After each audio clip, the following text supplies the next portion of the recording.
Le focus du jour, sa décision avait provoqué une vague de réactions indignées dans le monde. Donald Trump a annoncé il y a quelques semaines que son pays allait se retirer de l'accord de Paris sur le climat. Un geste interprété comme un très mauvais signal alors que les États-Unis sont le deuxième émetteur de gaz à effet de serre derrière la Chine. Mais la réalité, au niveau local, redonne de l'espoir. Des maires de grandes villes, des gouverneurs se sont engagés à poursuivre leurs efforts, voire à les accentuer. C'est un reportage signé Philippe Cloiser avec Gallagher Fenwick. Là, on prend l'ascenseur et on va aller tout en haut de la tour de préchauffage. On sera à environ 84 mètres au-dessus du sol. Les volutes de fumée ont disparu au-dessus de cette ancienne fabrique de ciment en Pennsylvanie. Ici, les réglementations en matière de protection de l'environnement ont mis fin à l'activité. La vallée de Lehigh est presque entièrement cernée de montagnes. Au sud, il y a la montagne qu'on appelle Redding Prong. Et au nord, les montagnes bleues qui s'ouvrent sur le massif des Poconos. Mais à l'échelle mondiale, 5% des émissions de CO2 proviennent toujours de l'industrie du ciment. Là-bas, c'est la centrale électrique PPL. C'est une usine qui fonctionnait au charbon. Mais à cause de ses émissions en dioxyde de carbone, ils ont dû passer au gaz et au pétrole. Cette vallée verdoyante a longtemps abrité des aciéries, des mines de charbon et des cimenteries, toutes très polluantes.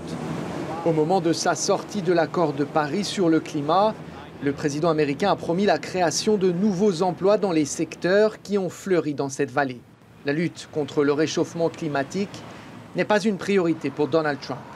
En revanche, certains États, des entreprises, des universités et des villes veulent honorer les engagements pris par les États-Unis sous l'administration précédente.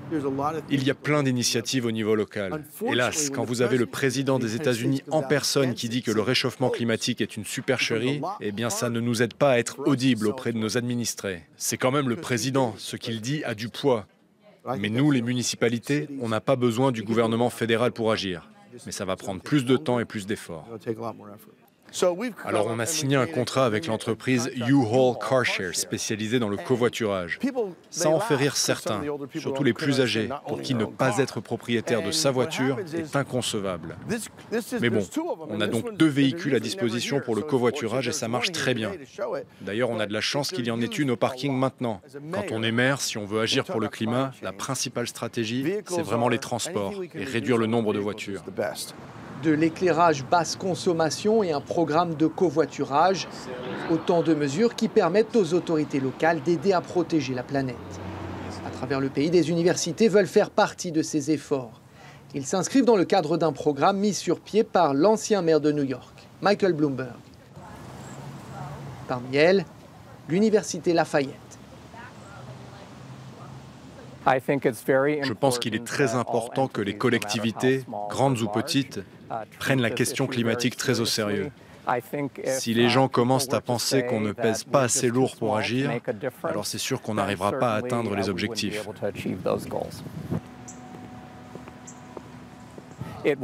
Ce bâtiment universitaire dédié aux sciences sera l'un des plus efficients en énergie de tout le pays.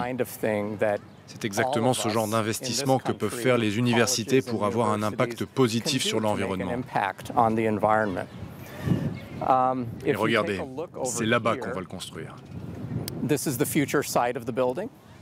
Un bâtiment aux normes écologiques, mais qui aura bien du mal à permettre à l'ensemble des installations d'atteindre la réduction des émissions de gaz à effet de serre promise par l'administration Obama.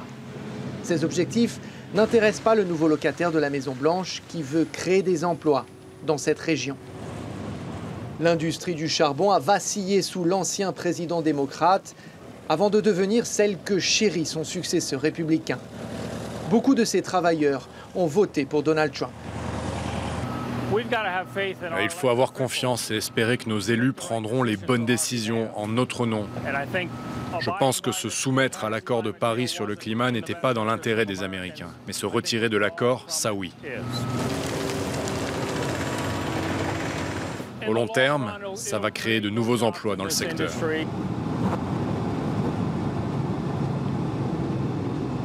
Quand vous avez un président qui a à cœur de promouvoir les avantages du charbon, eh bien ça rassure. Je suis tout à fait pour les énergies alternatives. Mais quand vous êtes dans un endroit comme ici, du charbon partout sous nos pieds, eh bien c'est peut-être une bonne idée que de s'en servir, plutôt que de se tourner vers le solaire ou l'éolien. Ces énergies alternatives n'ont clairement pas les faveurs de Donald Trump, qui leur préfère le charbon. Les énergies renouvelables font désormais partie de l'arsenal de celles et ceux qui s'opposent aux politiques du président. Il faut que plus de personnes passent à la vitesse supérieure. Je crois que les Américains, en tout cas ceux qui ne forment pas la base électorale du président Trump, sont en train de faire passer un message. Quoi qu'ait décidé le gouvernement, nous allons faire ce qui est en notre pouvoir pour sauver notre planète Terre. C'est notre maison à tous et il faut la protéger. No planet B, right? Tout près, c'est une rangée de panneaux solaires qui alimente cette école primaire en énergie. Dans un pays divisé sur de nombreuses questions, y compris celles qui concernent l'environnement, des initiatives individuelles prennent parfois le relais et vont dans le sens des engagements pris lors de la COP21. Et pour poursuivre la discussion sur ce sujet, avec nous en direct de Miami, Rémi Pietz. Bonjour, vous êtes chercheur associé à l'Université internationale de Floride. Merci d'être avec nous dans Paris Direct. Alors depuis l'annonce de Donald Trump de sortir de l'accord de Paris, d'abord, y a-t-il vraiment des changements sur le terrain, des industries qui s'autorisent déjà à peut-être polluer de nouveau davantage ou de nouveaux projets qui sont en cours ? On a des évolutions en termes de réinvestissement dans des productions minières. Au niveau des infrastructures, par contre, au niveau des compagnies et de développement de produits qui sont environmentally friendly, par exemple, c'est encore, par contre, une démarche progressive parce qu'on sait qu'il y a des États, on sait qu'il y a des villes qui vont continuer à avoir des demandes environnementales fortes. Donc, les grandes entreprises continuent à se développer, à développer des produits qui sont, on va dire, dans le cadre du développement durable, qui vont être moins demandants en termes d'énergie. C'est plus la baisse des prix des pétroles il y a 2-3 ans qui a malheureusement été négative en termes d'évolution et d'innovation environnementale, plus que la décision de Trump qui n'est pas encore actée dans les politiques des entreprises. Alors vous le disiez, il y a de nombreuses villes américaines, 200 je crois, qui entendent encore honorer cet accord de Paris, ainsi que les gouverneurs d'une douzaine d'États aux États-Unis. Leur implication, à ces personnes-là, à ces villes, à ces gouverneurs, ça peut en revanche avoir un impact significatif ? Alors oui, tout à fait. On a même bien passé le cap des 200 villes. On est maintenant à 331, si je ne me trompe pas. Et c'est important parce qu'on parle des 10 plus grandes villes américaines en termes de population. Ça crée une dynamique. Ça crée vraiment un sentiment que peut-être que ces positions de la part du président seront changées dans 4 ans. Cela crée aussi un vrai marqueur en termes d'investissement, en termes d'infrastructures urbaines, mais aussi en termes de régulation. Alors dans le cadre même historiquement, on a vu régulièrement que l'industrie automobile et les innovations qui ont été faites dans le cadre des émissions de carbone ont été beaucoup influencées par les régulations locales en Californie qui étaient plus fortes que les régulations fédérales. Donc ce mouvement des villes et ce mouvement des États aura très certainement sur le long terme renforcé une dynamique en termes de développement et d'innovation verte ici. Au-delà de ces initiatives locales, est-ce que le fait qu'un le président des États-Unis dise nous finalement le réchauffement climatique ça ne nous intéresse pas tant que ça, c'est pas là la bataille des mentalités qui est en train d'être perdue alors qu'on sait qu'il a fallu beaucoup de temps déjà pour éduquer la planète à ces questions-là? Tout à fait. Même si aujourd'hui les gens prennent des informations sur différentes sources et la parole du président des États-Unis est souvent discréditée au niveau de certaines poches de population aux États-Unis. On voit par contre très fortement une séparation entre les villes et les zones plus rurales, une séparation qui a déjà été marquée pendant les élections de 2016 avec Trump élu par les zones rurales alors que les villes même dans tous les États, même les États les plus républicains, avaient vécu une poussée du candidat démocrate. Donc on sent une séparation des mentalités et des consciences.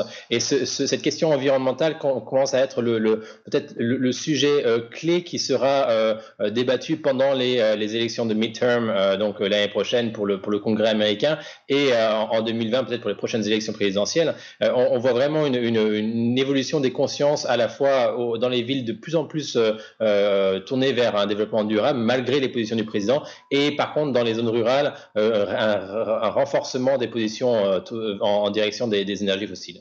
On sait que la Chine, par exemple, investit désormais énormément dans les énergies renouvelables. Est-ce que là aussi, les États-Unis ne risquent-ils pas d'avoir du retard dans ce domaine-là, alors qu'on le sait, c'est un pays très innovateur, très entreprenant? Alors oui et non. Oui, très fortement dans le sens où les investissements de type fédéraux, les marqueurs fiscaux par exemple ne sont plus présents, donc c'est une perte d'incitation fiscale pour le développement de technologies du futur. Par contre, comme je le disais, les différentes entreprises, les grandes villes sont toujours axées vers cette lutte contre le réchauffement climatique. On a des patrons de grandes entreprises, en particulier Tesla ici, qui était une marque automobile qui renforce et qui est en tête en termes d'innovation environnementale, qui a quitté l'administration Trump et qui maintenant continue à développer des produits et des voitures beaucoup plus performantes d'un type environnemental. Mais très clairement, si les États-Unis dans 4 ans ou dans 8 ans ne rejoignent plus l'accord de Paris, cette évolution qui est une évolution ponctuelle d'avoir le gouvernement Trump qui se retire des accords de Paris va devenir beaucoup plus important en termes d'incitation pour les investissements des entreprises. Et c'est là où c'est très important d'avoir ces différentes villes qui se sont mis ensemble, ces différents États qui se sont mis ensemble pour continuer à montrer un encouragement vers les investissements verts, parce que cela continue à créer un mouvement structurel qui n'est pas encore mis en péril par les positions de Trump aujourd'hui. Alors, dernière question justement par rapport à Donald Trump. On sait que le président américain est attendu ici à Paris le 14 juillet. Or, cet accord de Paris, c'est vraiment le point d'accrochage peut-être entre les deux présidents. Est-ce qu'on peut encore attendre peut-être un retournement de situation? On sait que Donald Trump est habitué à changer de position.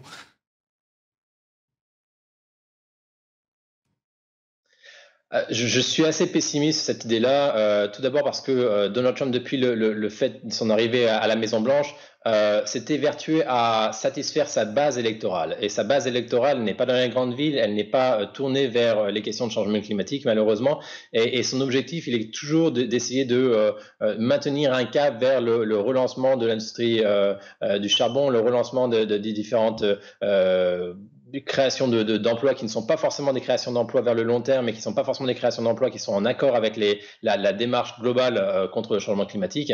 Je pense que pour faire changer d'avis Trump là-dessus, il faudra vraiment des marqueurs politiques locaux, en particulier au moment des élections du Congrès en 2018. S'il sent qu'il y a une vague pro-environnementale et pro-démocrate en 2018, peut-être son discours vis-à-vis des accords de Paris sera changé.